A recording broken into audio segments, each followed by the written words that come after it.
আপনারা কি লক্ষ্মীপুরে বিশ্ববিদ্যালয় দেখতে চান? মেডিকেল কলেজ দেখতে চান? রেল লাইন যুক্ত দেখতে চান? নৌবন্দর দেখতে চান? আপনারা বিজ্ঞান প্রযুক্তি বিশ্ববিদ্যালয় দেখতে চান? ক্যান্সার হসপিটাল দেখতে চান? আপনারা কি লক্ষ্মীপুরকে সন্ত্রাস মুক্ত দেখতে চান? মাদক মুক্ত দেখতে চান?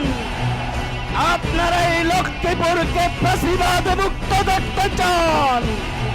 তাহলে এই জনসমুদ্র প্রমাণ করে আগামী দিনে এই 4টি আসন আগামী দিনের প্রধানমন্ত্রী ডক্টর শফিকুর রহমানকে উপহার দেওয়ার জন্য প্রস্তুত আছেন কিনা?